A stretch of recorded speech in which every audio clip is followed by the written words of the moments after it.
Hi, and welcome to the OrgDev podcast. So have you ever wondered if you'll be found out or felt terrified at making a mistake because it proves you're not perfect and therefore not up to the job? Have you ever looked around a room and wondered if you're the only person who doesn't really belong? If so, you're not alone. You're likely to be experiencing the imposter phenomenon. It's an extremely common for organization development and change practitioners to experience feelings associated with the imposter phenomenon. After all, much of our work involves navigating ambiguity, holding space for others, and working behind the scenes without seeing the direct impact. And in the pressure to be credible, strategic, and emotionally attuned, it's no surprise that self-doubt can creep in. In this episode, Danny and I have invited the brilliant Dr. Kate Atkin, speaker, facilitator, and author of the brand new book, The Imposter Phenomenon, Why You Feel Like a Fraud and What to Do About It. Now, Danny's been busily reading that book, haven't you? I have. Read and... The bacon bookmarks is always a sign of a quality book. Yes. We really wanted to invite an expert who's dedicated herself to understanding the science behind it and developing practical strategies. And Kate's work cuts through the noise and busts the myths as well. Kate delivers keynotes, workshops, seminars and training on this important topic, and she works with major corporates, universities, charities and the NHS. And Kate has been on her own journey of tackling her own feelings of being an imposter and succeeded. She first went to university later in life, skipping an undergraduate degree and achieving an MSc in applied positive psychology. But not satisfied with challenging herself at that stage, she then enrolled in a PhD to research into imposter phenomenon, coping strategies and psychological courage. She's the author of 3 books, and this book has just come out literally in the last couple of weeks. So Dr. Kate, thank you so much for joining us. We're absolutely delighted that you can join us on a sunny Friday afternoon. Thank you so much for inviting me.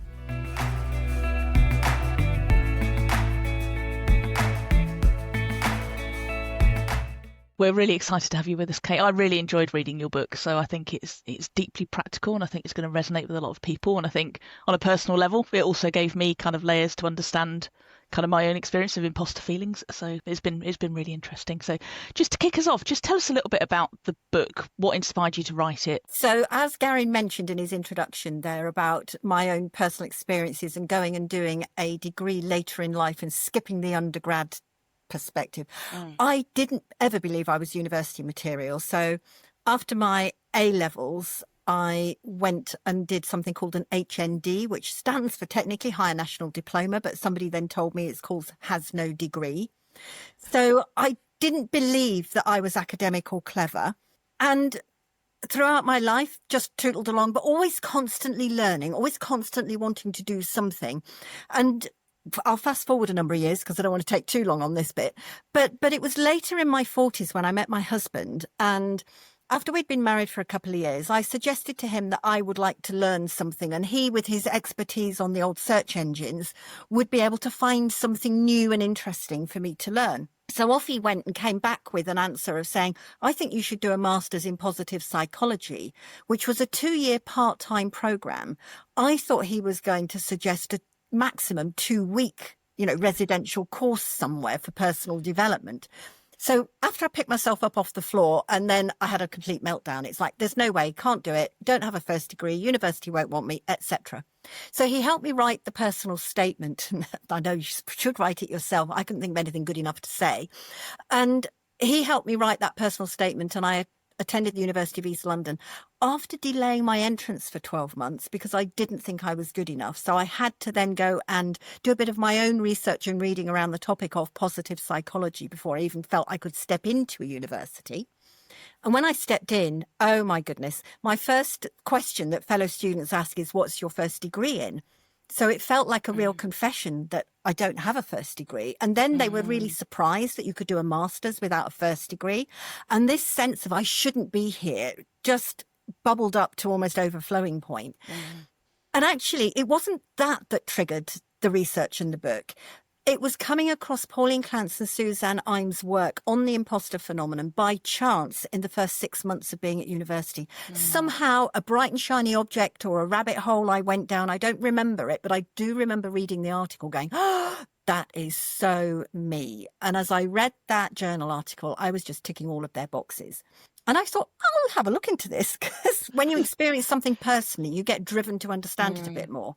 So I was driven to understand it, and I used the imposter phenomenon for my MSc dissertation. And after I'd finished my master's, I wanted to continue to learn a bit more about it. But particularly, all the writing that I'd come across was how people experience this intense, and for some people, it really is a deep, intense fear that you're going to get found out. For me, it manifested as major stomach aches over time from anxiety, although I hadn't got the name for it at that point. But if you've got this real intense fear and a real visceral feeling and high levels of stress, how do you carry on at work? How do you succeed? How come these are successful people on the outside with this intense inner fear on the inside? How do you cope? And there was no research at that point on coping strategies. So, yeah, I bit the bullet in some ways stupidly, but actually I'm really pleased I did. I thought it would be a 4-year part-time PhD program, which I started in 2017. And yeah, I attained the PhD in 2024. So I was really pleased with that. But yeah, that's 6.5 years of real significant work, much, much harder than I thought it was. But in the course of understanding how people cope, through interviewing 21 lovely participants who shared their time with me, I also worked on myself and my own coping strategies and realised, you know what, this is really helpful for me. I wrote the PhD thesis. And then there, of course, is the realisation that not that many people want to read a PhD thesis. It can be a little heavy.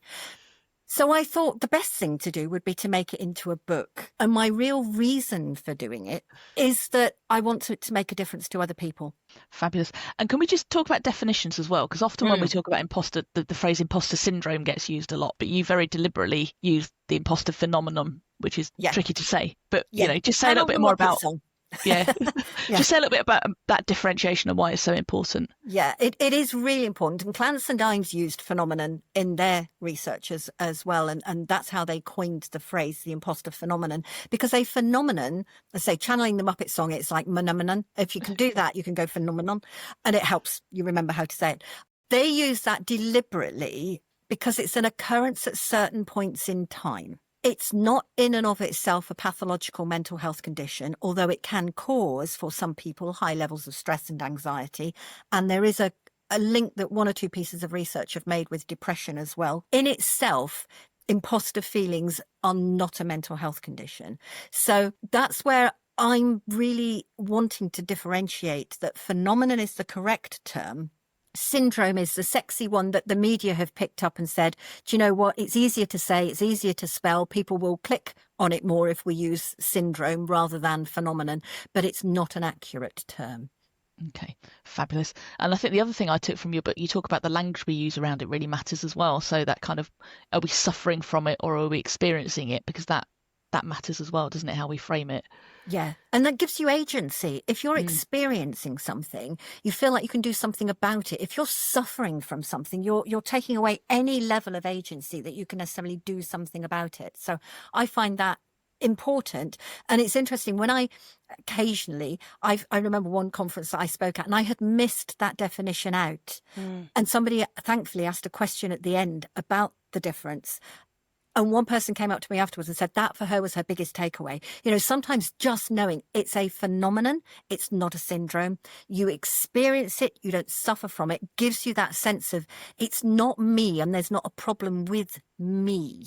Yeah. And there's something about normalising it. I think reading your book, I think you said 70% of the population experience kind of imposter feelings at some point. Yeah. So that's a big proportion of the population. It is. And it might have gone up because the 70% comes from a research done in 1985, where 70% of people at work are purported to experience these imposter feelings. And then there's more recent research that indicates 82% might be experiencing it.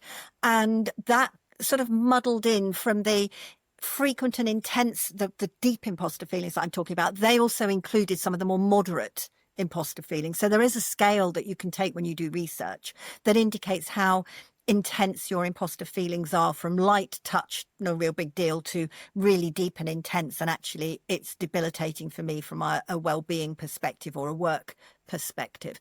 And it might be that it's actually increased. There's a big question mark, I think, now at the moment, and more research that could be done, but probably not by me, that to find out how many people are experiencing it now as a general across the board could we do a large questionnaire to gather that sort of data? Because it's easier, I think, nowadays to compare yourself to others in a very negative way through social media. And just one more definition question I think is important to kind of get out. You talk about the difference between imposter phenomenon, self-doubt and lack of confidence. So can you just articulate the kind of difference between those three things for us too? Yes. Yeah. So it's often confused with self-doubt, and it may well feel very like self-doubt, because self-doubt is this sort of sense of I'm wondering whether or not I can do it. But the biggest difference there is with the imposter feelings, you've already got the track record of success. With normal, healthy self-doubt, you're wondering whether or not you can do it. You haven't got the track record of success. You're maybe doing something for the first, second or third time. That's okay. But when you've got 13 or 30 experiences under your belt and you've already got that track record, that's imposter style self-doubt. So although the inner thinking might be remarkably similar, it's the external evidence that is very different. The thing with confidence also, and I find this is an interesting one, because confidence grows when you step out of your comfort zone, when you are doing something new. So that grows when you experience normal self-doubt. And that's how to grow your confidence, is going through stretching the comfort zones and experiencing normal self-doubt, and then having a successful experience, internalizing that experience and saying, I know I can now do this specific thing. So confidence, the academic definition by Bandura back in 1977 would have been the perceived ability to succeed at a given task. So what I'm not referring to there is this umbrella of, hey, look at me, aren't I wonderful at everything? Because that's arrogance. And that's not what it's about. But the imposter feelings can occur even though you've got this sense of, I know I can do it. You've still got this voice in the back of your head that's going, yeah, but what if this time it doesn't go right? Yeah, but what if this time they find you out? Yeah, but they don't know that you failed the 11+ exam and went to the local secondary modern school and therefore aren't academic, which is my own personal experience. So you've got sometimes this background chatter that diminishes your sense of self-confidence, which is the imposter chatter. So, Kate, you and I have known each other about 16, 17 years now. And one question, because I was actually listening to Radio 5 Live in the car. They said, on now is Dr. Kate Atkins talk about, I was like, I know, and I know her. But you got asked a question, and you've been asked this question on a lot of the different formats, which is around the gender divide between imposter phenomenon for male and female. And there's a few myths and differences in coping strategies, aren't there? Is it possible just to articulate what the research says about that? Well, the research indicates that there really isn't a gender divide. That's the simple answer in that respect. What you'll hear from the media and, sometimes other podcasters, not you guys because you've done your research, but you will hear people saying, oh, it's a women's issue. So the perception is that it's a women's issue. The perception is women lack confidence and therefore need to overcome their imposter feelings. As we've just discussed with Danny, the confidence is a separate issue.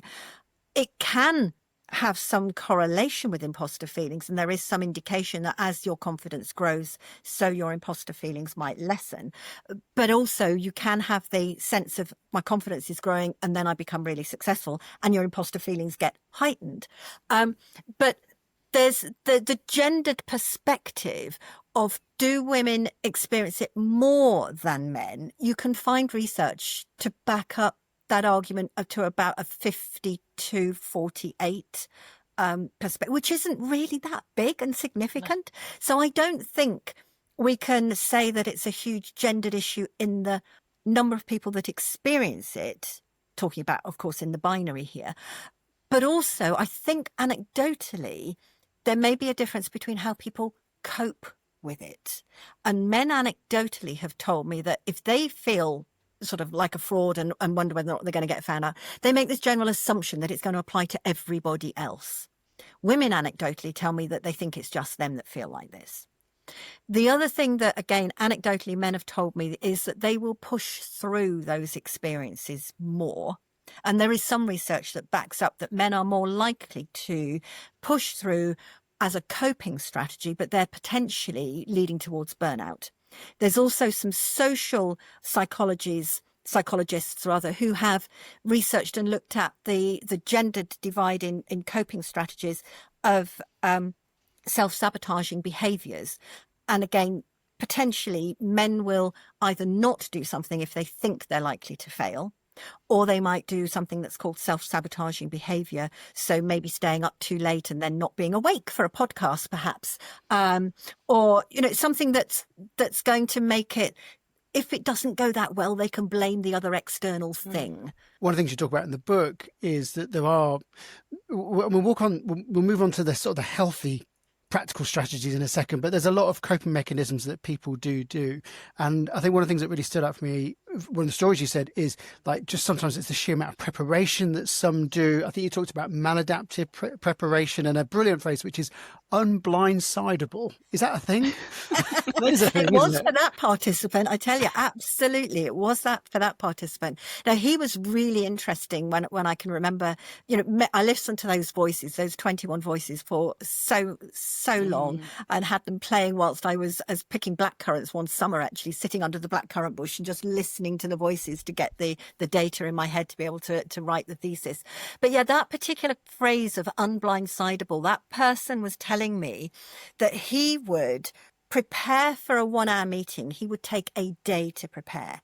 Now, that is not a good use of your time, because if you've got several 1-hour meetings in a week, then you haven't got enough days to do that amount of prep.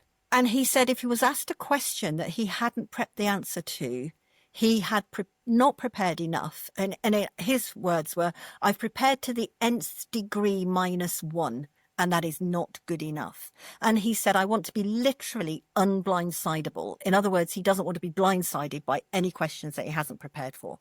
So that's it's a lovely example, but I would say it's probably an extreme example of the over preparation people can go to.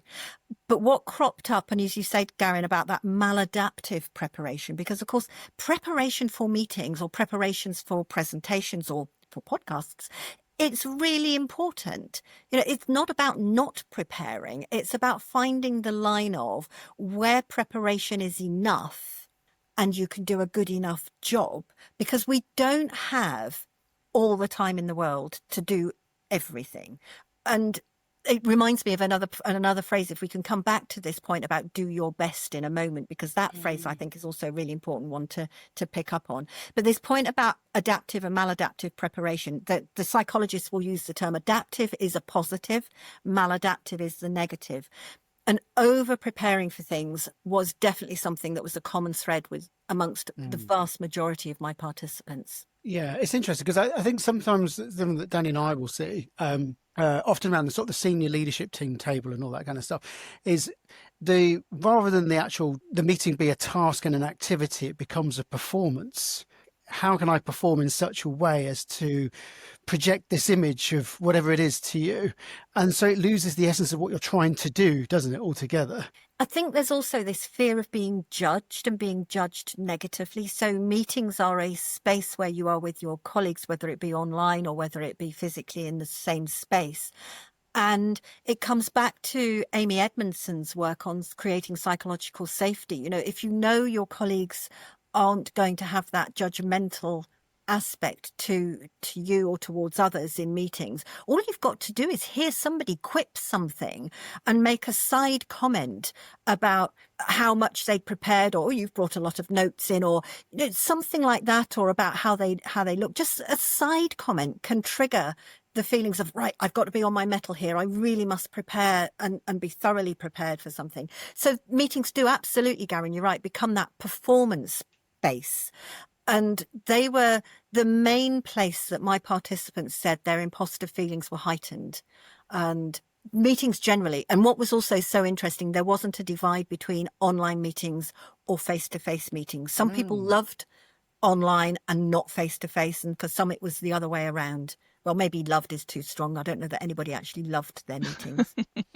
And so we've talked a bit about the consequences for the individuals suffering those, experiencing those feelings, that kind of anxiety and the stress and the kind of just the over effort, I guess, to kind of keep up. But there's also consequences, aren't there, for teams and organizations in terms of productivity and kind of making the most of the talent that we've got.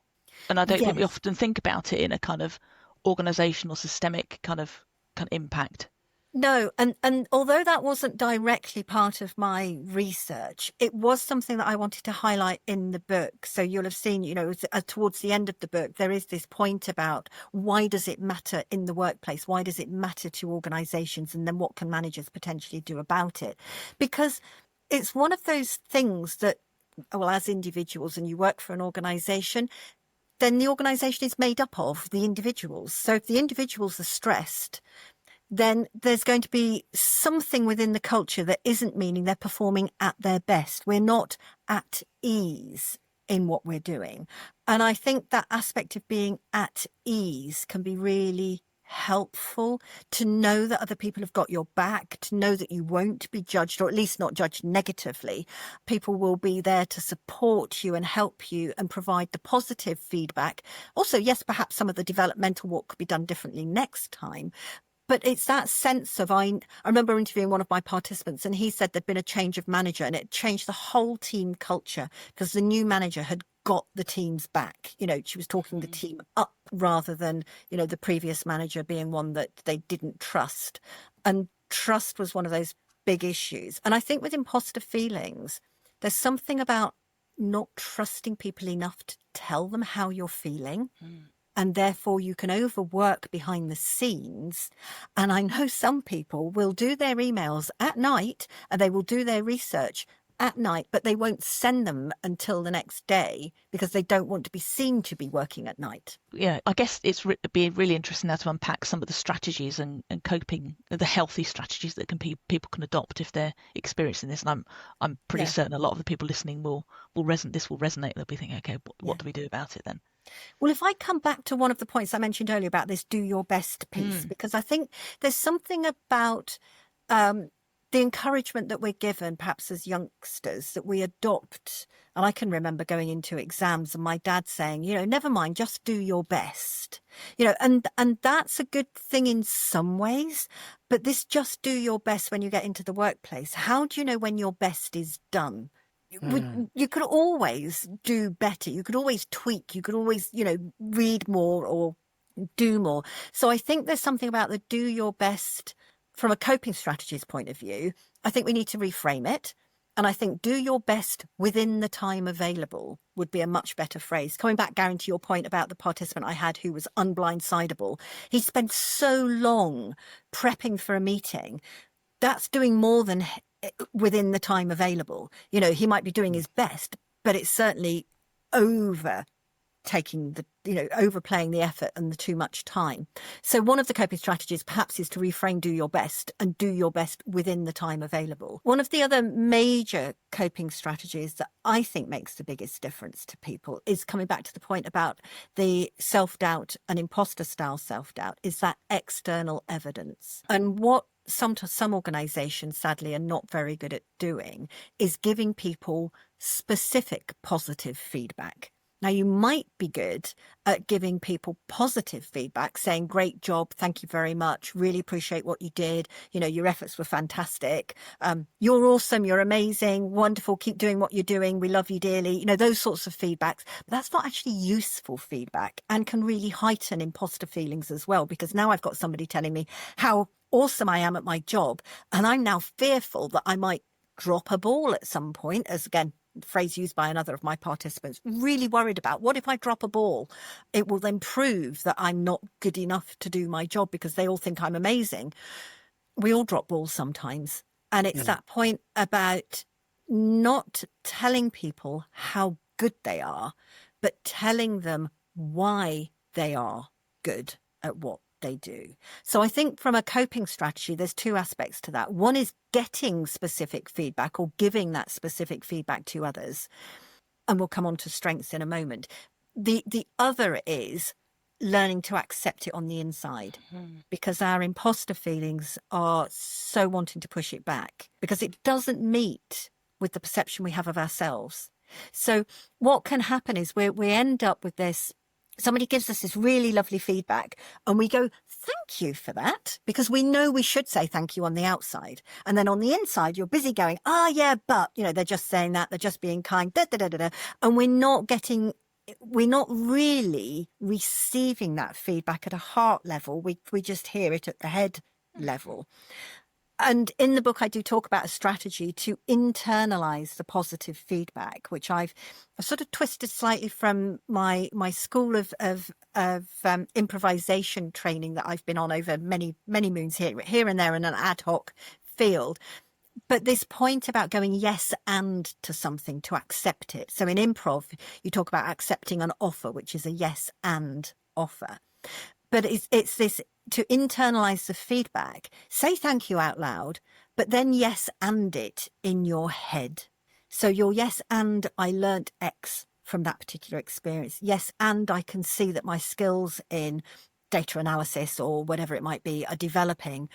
So you're only able to do that if you get specific feedback in the first place. So one of the things that I also suggest that managers do is to, and of course colleagues can do this too, you don't have to be managing anybody to give specific feedback, but it is to be very specific in your feedback.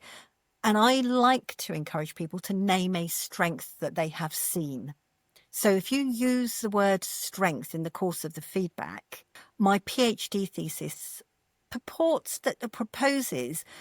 posits was the actual name. I posit this, but yeah, that was the name. That was the word I used in the thesis. But it suggests, is what we would generally use, non-academic term. It suggests that using the term strengths bypasses the imposter filter, because we've got this filter that doesn't let anything in that doesn't already meet with our own internal perceptions of ourselves.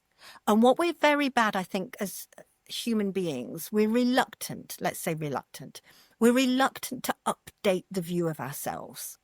So Danny, you and I before recording were having a little bit of a chat because you know somebody from my school days.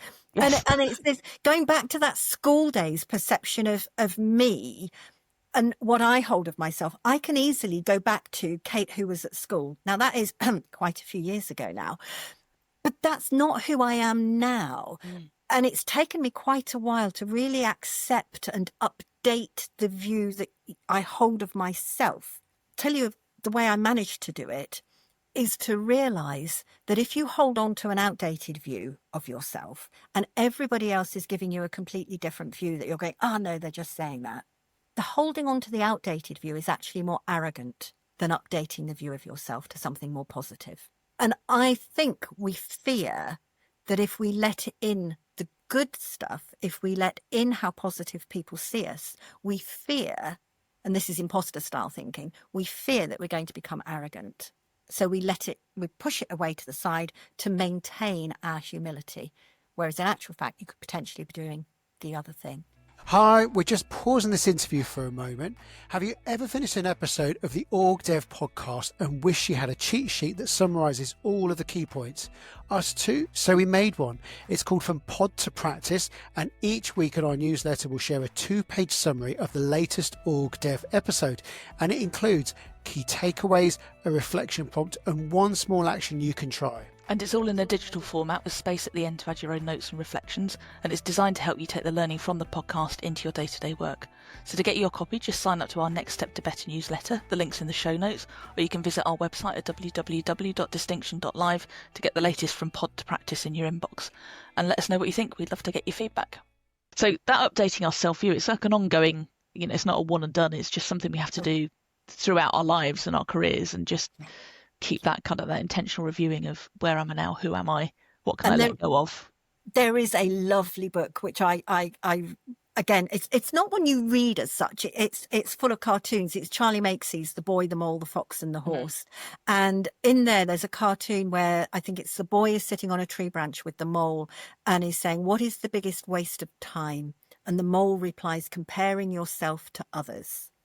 And one of the strategies that I put in my book is that the comparison really needs to be comparing ourselves to ourselves. What do we know now that we didn't know this time last week, last month or last year? That way, Danny, as you suggest, it's more regular updating that would happen. Yeah, it's interesting because it sounds as if, to really start to address the imposter phenomenon, it's a team sport in a way, isn't it? Because we do have a distorted view of ourselves, don't we? So, we need to recruit those around us, those that we trust and respect, and be vulnerable with them and say, look, these are some things, and then start to get that realistic view. And again, one of the things is that people aren't trained on giving good feedback, and particularly good feedback as well, in terms of like seeking it out, trying to identify it. And also in a remote world as well, people see less of it anyway, don't they? So it does take quite a sort of an integrated approach to help people address it. And you mentioned there about the team sport, Garen, and I think that's a really important point, because it's not something you can really do on your own. I mean, we do, because we're working on our own internally inside our heads, but it's so helpful if you have somebody that you can talk to about it. But what you don't want to do is talk to somebody who's going to tell you how awesome, how amazing they are, or who's going to try and fix you and say, well, look at all of this stuff that you've done. You know, that's fantastic. That's actually not helpful. To get the people that's going to be useful to you is to find those who are really going to listen. And there's some strategies, again, that I mentioned in the book, and a few questions that I suggest people ask to think about what is it that's making you think the way you're thinking now. So it's really to get people to not just be met by talking to somebody else and saying, well, I hold this view of you and it contradicts your view, so therefore I'm right. And that's a clash rather than a listening. And I think we need to listen first. So it's, why do you feel that way? Where do you think it comes from? And then I like a couple of questions in this order. The first one is, what evidence do you have that supports that view that you hold of yourself? And then what evidence do you have that contradicts that view that you're holding of yourself? And then you're getting the individual to unpick for themselves what positive feedback they've had, and to really realise that some of the occasional negative feedback that they may have had over years was actually a learning opportunity, and it wasn't something that was that significant in the long run anyway. Or yes, people make mistakes and you learn from them, you move on from them. And then they're finding the positive feedback. So yeah, I like that idea of it being a team sport. But when you are fearing judgment and you are feeling like a fraud, or you worry that you're not good enough at work, to find a colleague that you can trust and say that to can be, you know, for some people in their work environments, can be a no-no. So it's finding the right person that you can talk to. Is this one of those conditions where we can blame our parents? Oh, yes and no. Because, I mean, bless him, my dad, love him as I do, and he's still alive. My dad very much is this hypercritical parent. You could always do something better.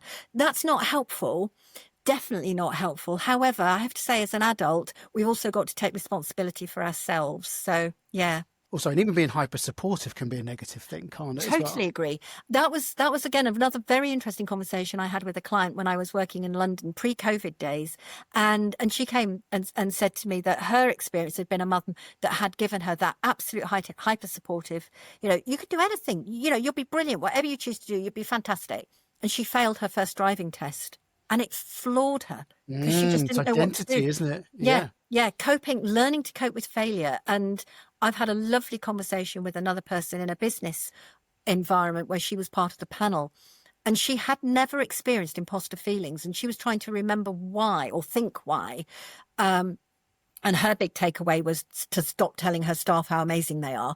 But she realised that her mum had brought her up to learn from failure, and that failures weren't failings, they were learnings.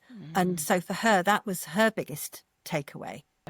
You said earlier about the importance of taking responsibility for the situation and what we do about it. And you talk in the book about psychological courage. So that kind of idea of taking actions despite the imposter feelings, so not using them as a reason not to do something. Can you just explain a little bit more about that? Yes. And I'm glad you asked that one, Danny, because psychological courage is a concept that was new to me when I did my master's. Courage isn't, you know, courage is something that we all tend to know as a topic or a word, and we generally see courageous actions as maybe saving somebody from drowning, or somebody speaking up about values being contravened and speaking against the norm. But the psychological courage, when I found the research on that, I thought was really interesting, in that it's the courage to challenge your inner psyche. So it's the courage to challenge the view of yourself. And the current research that's out there at the moment, until mine came out last year, was very much about the psychological courage to overcome addictions, or rethink that view of yourself as an addict to not. And it's they say, you know, you become a non-smoker, you don't become an ex-smoker. And then there's the courage also to get out of perhaps negative relationships. That's where courage has been spoken about so far in the writings in academic circles. But I looked at the courage to update and accept the view of yourself to one more positive. So leaning on my view of positive psychology, taking the view of courage as being courageous enough to accept the positive feedback on the inside, and then to update the view of yourself to one that is more positive, because actually the external view can be more accurate than your own internal subjective view. And there's an element of not waiting for the feelings to pass. You're going to sit there and these feelings will go away and then I'll go and do the thing, or then I'll take the promotion, or then I'll stand on stage. It's not that, is it? It's kind of doing it anyway. Yes. Yeah. I mean, that again goes back to another book that's been around for many years, Susan Jeffers' To Feel the Fear and Do It Anyway. The title says it all. Yeah. And I've often pondered that with my work on confidence over the years as well, because I've also worked on my own confidence from being shy at school and wanting to speak up, but not quite knowing how to speak up. And I've dealt with my confidence issues by doing just that, this taking that first step. And then I thought, well, what really encourages you to take the first step out of that comfort zone? It's got to be courage. It's got to be courage that actually helps you step out and do something, to speak up, to put yourself forward for promotion, to do that presentation. Some of it is courage, and then confidence grows from the experience going well, and you can say, yes, I can do it again. I think that's slightly different from overcoming imposter feelings, because you overcome the imposter feelings by internalizing the success afterwards, by changing that view that you have of yourself, because the imposter feelings is the I'm not good enough, I don't do this, I'm not good at presentations, I'm not worthy of that promotion. And it's changing that inner mindset, which is where the psychological courage happens. Yeah, and it's so interesting. I guess a lot of the audience, particularly like a lot of people that are creating change in organizations, and they always say, if you want to understand how a system works, try and change it. And it pushes back in remarkable ways. And one of the big sort of mantras about organization development is being comfortable not knowing, which is kind of sort of counterintuitive to a lot of that, where confidence comes from. What can you do in the micro? Is it deeply personal? When things start to unravel quite quickly, and you will have had it, like facilitating events where people say unexpected things, or it doesn't go the way that you want to. What kind of coping strategies can you have in the moment that helps you feel grounded or feel resourced?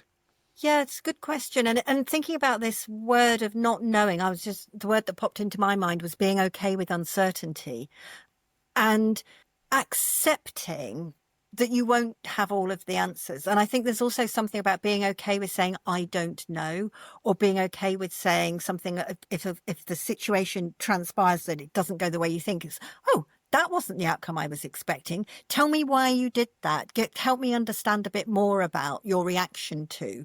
So you're garnering more information. And I certainly think about when things in a facilitation point don't go the way you think they will. I think there's something, coming back to this word courage, of having that courage, that sense of self, to be able to stop, press the pause button and understand what has happened. Because if you try and push through it anyway, and I did once in my early years, push through it anyway, I can remember the feedback was, well, didn't chime with us. Okay, I know why, because I didn't take the time to stop and understand where they were at the point that I felt the pushback. And when you feel the pushback, it's really uncomfortable to stop and go, okay, I sense in the room that something isn't working, or I sense that, the change that we're trying to make here isn't landing with you. What is going on? What are the resistance points? Tell me more about what's happening. I think we need courage to do that too. That's not necessarily linking to the courage that reframe it from the imposter feelings inside our heads. But I do think there is an enormous amount of courage to stop and listen and understand what's happening. This is going to segue off slightly, but I was listening to a Radio 4 program on chief executives that have been privately educated. I don't know if you've heard this particular program, but there's a series that's out at the moment, and talking about when you go to boarding school, you have to immediately grow up. You have to immediately sort of say, right, okay, I'm coping, or you're potentially the one that gets bullied. And then those are the people that are groomed to take on that chief exec's role. And the lack of connection, the lack of personalization, the distance that they maintain to maintain that perception of themselves is really strong. And I think it takes a lot of courage to be vulnerable, actually, to be vulnerable and to be open and to say, I don't know. I don't know what's going to happen. I don't know why you're reacting the way you're reacting. Help me understand more about X. As I was reading, I was struck. There was a part of the book that's all about what managers can do to support their team members who might be experiencing imposter feelings. And I was struck by the two things. There's one, what do you do to support your team or team member if you think they're experiencing imposter feelings? But there's also what can you do to limit those imposter feelings? And I think you touched on it earlier about the good enough piece and really articulating what is good enough on a particular piece working. Garen and I spend a lot of time talking about expectations and the importance of kind of setting clear expectations as a manager. So, and I'd not really thought about it in kind of an imposter kind of feeling sense, that being really crystal clear on this is what I expect and this is what good looks like can really kind of limit imposter feelings. So I think that was a really interesting takeaway for me. It's very helpful to help others understand what's expected, because otherwise they're likely to overwork. Yes. It's also really helpful to encourage them to send an early draft to you, you know, to let me, you know, let's have check-ins. You know, it's not let me assess where you're at. It's making them more casual to just update me with what you're at this point. And I think if those check-ins become normal rather than critical, as in criticism point, that's really helpful. I also think when people send work out, so let's say it's a report that you're writing, a proposal that you're putting forward or a presentation, and you send it to somebody and they go through it with the metaphorical red pen, that is really unhelpful, because what they're then doing is they're perfecting that report to their standards, not actually saying, okay, that's how I want it worded, but would the way it was worded really be good enough at the moment? And so coming back to your point on setting standards, if I want you to write a report, I need to tell you that I want the font in this is the font that I want you to use. This is the typeface. This is the size of the font. This is the outlines, and I'm expecting it to have an introduction and a conclusion, you know, so give me that, please. Or if it's a presentation, this is and sometimes we do have to adhere to, much as I rail against the white backgrounds on my presentations, I much prefer a dark background and white writing. But if you have to adhere to a corporate style for presentations, then tell people. Don't then mess the presentation up afterwards by saying, well, you didn't do it right. That it's received as a criticism if you've got imposter feelings rather than a critique.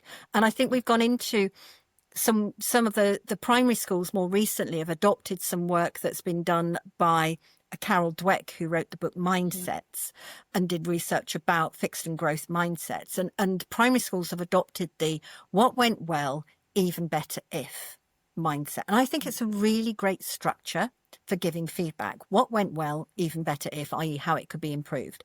Except that primary schools have quite often adopted, I must give what went well, even better feedback all of the time.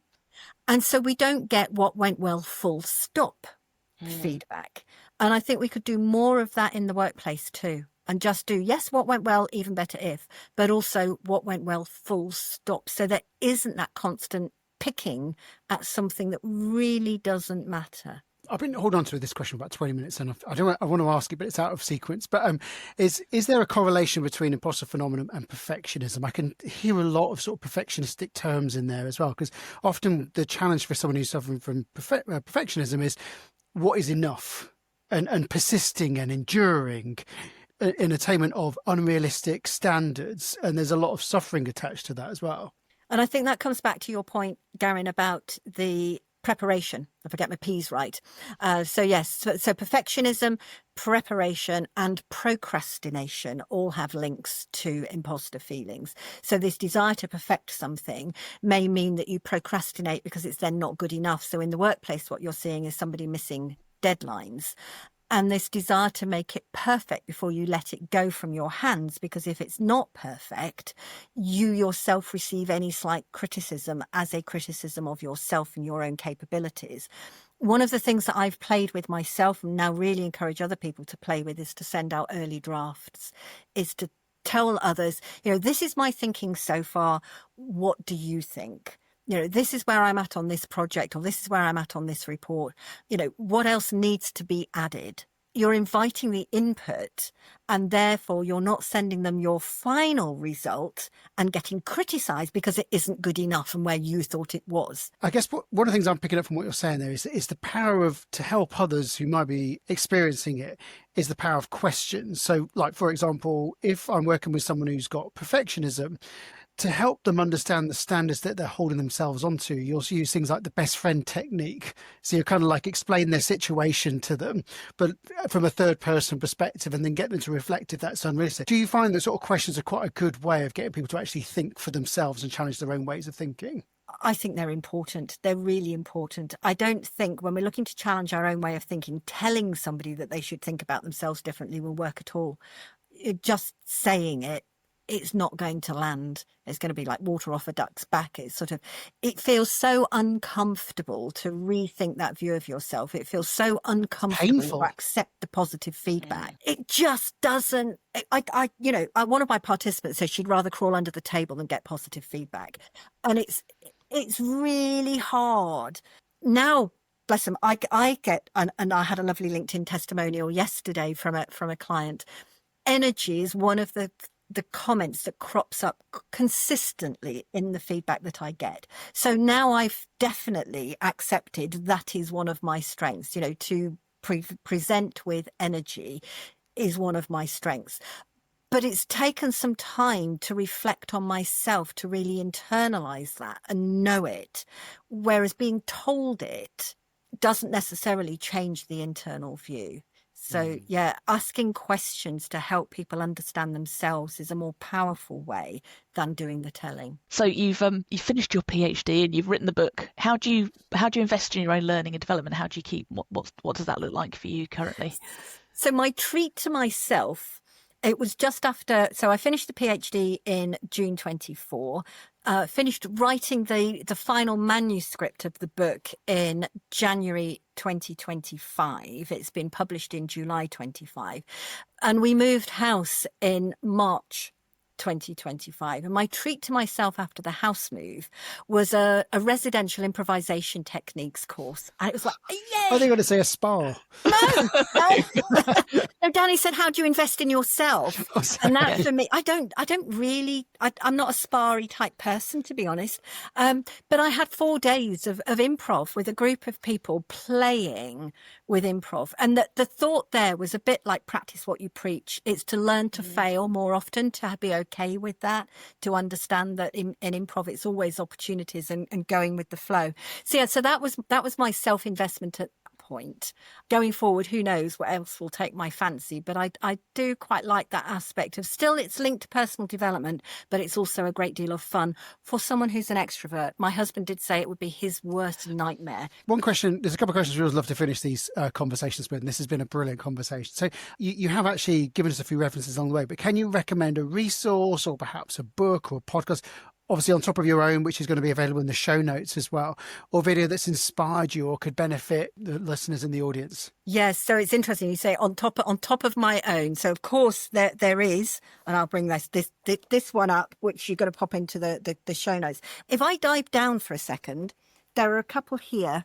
This one is a really good one. So The Pursuit of Perfect by Tal Ben-Shahar. That's a really good book. Doesn't mention imposter feelings at all anywhere in it, but I think it's a really good book. And he was, I say, kind enough. He gave me an endorsement for my book, so I sent him a copy to read. And so that's not why I'm recommending his, but I do think it's a very good book.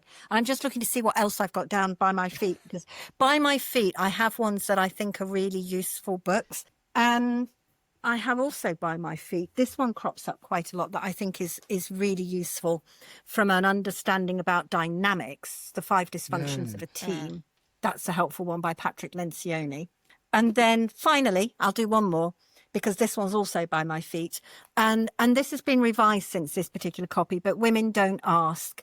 And it is more, obviously, with the title, it gives you that link to perhaps it's more gendered, but here it's sort of the high cost of avoiding negotiation and positive strategies for change is the subtitle of that particular book. So those would be resources. And then last question for you, because you've shared so much, you shared the definition, you've shared what it looks like, how it manifests itself, and you give us some really practical strategies. But if you could leave our listeners or viewers with one takeaway about imposter feelings for them just to really sit with, what would it be? That it's time to shine.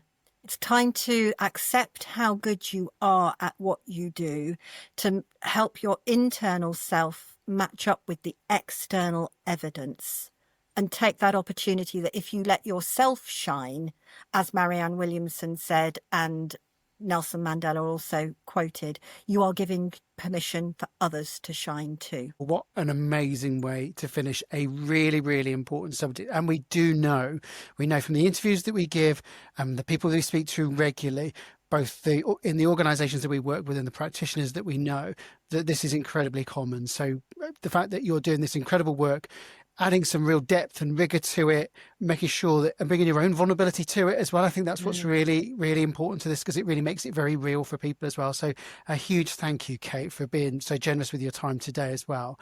If people want to follow your work, obviously we've read the book, we've really enjoyed it. It's a great book. It's in 3 parts and it's very practical and very accessible. Like, what's the best way to follow you or to buy the book? And you also do public speaking as well on a range of subjects, don't you? So the best place to find me is very simply using my name. So it's kateatkin.com is my website. Contact me there if you've got questions based on listening to this podcast. You want to email me, my email address is available through that, or the contact form is available on my website. And, books are available through all the usual channels, shall we say, not to promote any one over and above another. But yeah, you can buy the books through the usual channels. Thank you. Amazing. And all of that will be in the show notes as well. So please do look at that, whether you're listening to this on all the different platforms or YouTube. The links will be in the show notes as well. Danny, what are you taking away from today's conversation? It's been a really rich conversation, I think. So I think I really valued the definitions, really defining what we're talking about and what we're not talking about, and the difference between things like imposter feelings and self-doubt and self-confidence. That felt really important. I loved the yes and, using that to update our self-view, the role of a manager in terms of setting expectations and the connection to kind of good enough. And then I've got some really good more books for my reading list, so that's always a joy for me at the end of a podcast. Brilliant. Yeah, and for me, the things I'm sort of taking away, again, echoing all of Danny's points as well, in the moment, the courage to stop and to not know with the others around you and be okay with not knowing and going off script. You talked about the importance of positive feedback done well and consistently as well. And I think I'm going to call my parents after this. And I'll come back to you. But Kate, I want to say a huge thank you. It's been brilliant. We've loved it. It's just a perfect way to enter into our brilliant portfolio of guests from around the world. If you have enjoyed watching this and you think you know someone who either A, might be experiencing imposter syndrome or supports phenomenon, Gary. Oh my gosh, I did so well. I got to 3 minutes and I didn't do it. Oh, I did so well. Phenomenon. If you know someone who's managing people that might be experiencing the imposter phenomenon, then please do share this video. We get so many shares every week, Danny, don't we? So many brilliant shares of people sort of seeing it going, I think I know that someone can help it. That's great. And also, if you get an opportunity to like it and subscribe to the channel because it pleases the algorithm gods. But most importantly, thank you so much, Kate. It's been brilliant. It's the perfect blend of theory and practice. It's been great. And if you are watching this, please do recommend to read your book. It's excellent. So thank you. It's been an absolute pleasure. Thank you very much, both of you. Thank you.